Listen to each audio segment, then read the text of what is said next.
Imagine one of history's most gruesome torture devices was specifically designed to mutilate a woman's body. We are not talking about simple stocks. We are talking about instruments of agony that turned basic human rights into a terrifying spectacle.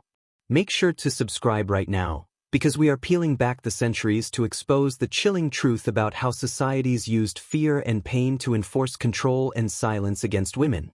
Before we dive into the nightmare, let us know in the comments which city you are watching from. The past is more than grand victories and collapsing empires. It is also a deeply unsettling documentation of humanity's darkest instincts, especially in how justice systems were twisted to punish and silence women. For ages, the inventive brutality of authorities turned the female form into a public stage for upholding power and punishing nonconformity.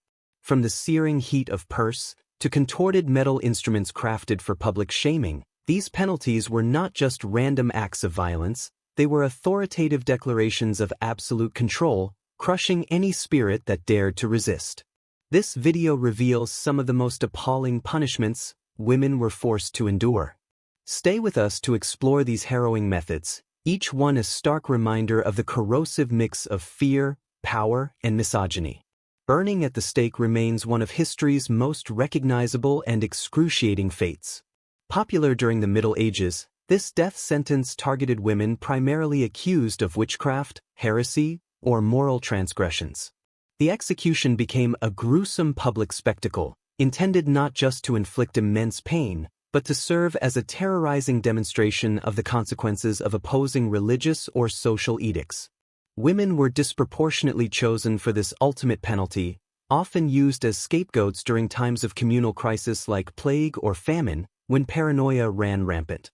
The accused was shackled to a wooden post, surrounded by fuel, left to be consumed by agonizing fire before massive hostile audiences.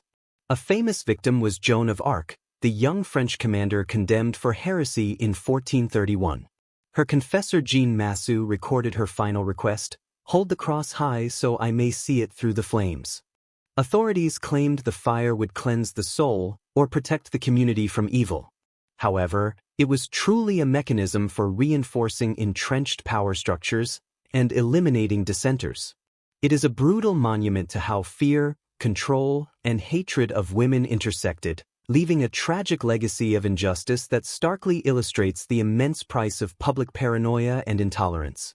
The scold's bridle or brank was a particularly cruel apparatus used in early modern England and Scotland to forcibly silence women deemed overly argumentative, gossipy, or rebellious.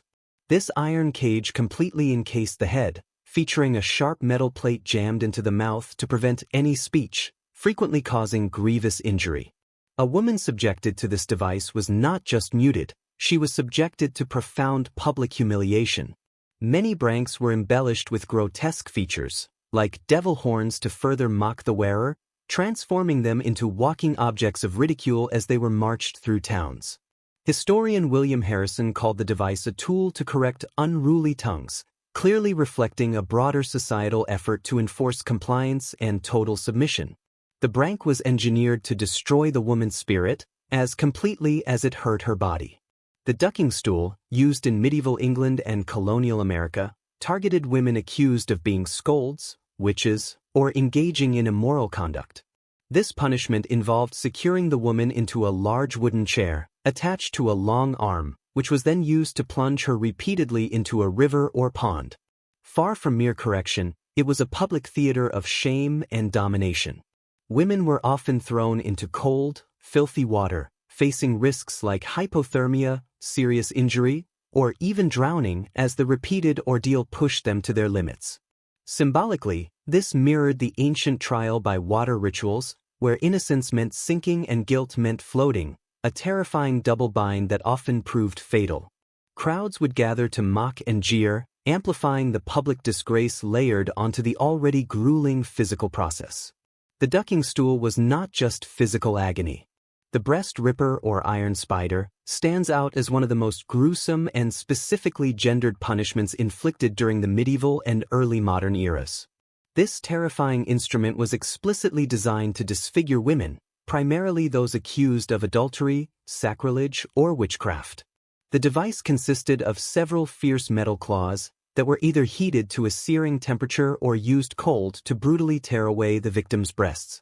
This process was not only excruciatingly painful, but served as a horrific public exhibition, intended to deeply shame the women and deter anyone else from challenging societal authority. The Spanish donkey, also called the wooden horse, was a terrifying medieval device that perfectly symbolizes the brutal extent of penalties inflicted upon women accused of flouting social standards. The tool featured a sharp triangular wooden beam, upon which the victim was forcefully mounted and made to straddle. Heavy weights were then shackled to the victim's ankles, intensifying the downward force on their body and driving the sharp wooden beam deep into the flesh.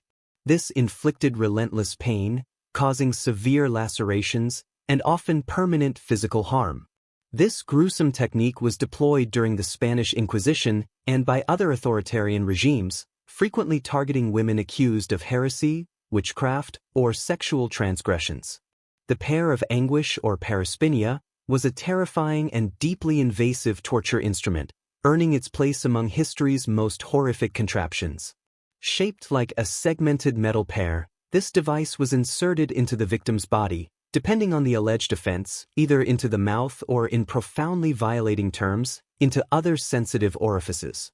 Once placed, the torturer would activate a screw mechanism, causing the metal segments to violently expand, tearing the surrounding tissue, and causing unimaginable agony.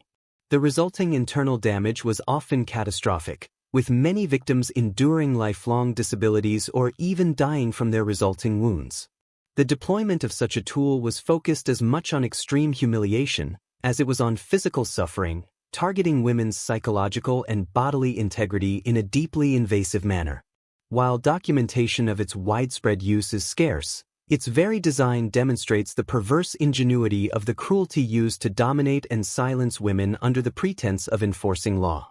The iron chair, sometimes called the chair of torture, was a gruesome instrument built to inflict maximal suffering, especially on women accused of crimes like treason, adultery, or witchcraft. The seat, backrest, and armrests were embedded with hundreds of razor-sharp spikes. Victims were forcibly placed upon it, their bodies pressed hard against the spikes, while straps were ratcheted tight to prevent any movement. In some versions, the chair itself was deliberately heated, intensifying the ordeal as the metal spikes seared the skin. This punishment was intended to be as psychological as it was purely physical. Victims could be left immobilized on the chair for many agonizing hours. For many, the iron chair was not the end point, but a brutal step before execution, used to shatter the spirit and weaken the body before the final death blow. Records from the Inquisition confirm the iron chair's effectiveness in forcing and extracting confessions. The tortures endured by women across history stand as grim and haunting reminders of the fatal consequences of prejudice, fear, and unchecked power. These calculated acts of cruelty were far more than mere punishments. They were explicit tools of oppression designed to strip women of their dignity, silence their voices, and maintain absolute control. As we confront these dark periods, we are profoundly reminded of the incredible resilience of the human spirit and the continuous vital necessity of championing a system of justice rooted in humanity and true equality. Make sure to subscribe to uncover more hidden histories, and let us know in the comments which city you are watching from.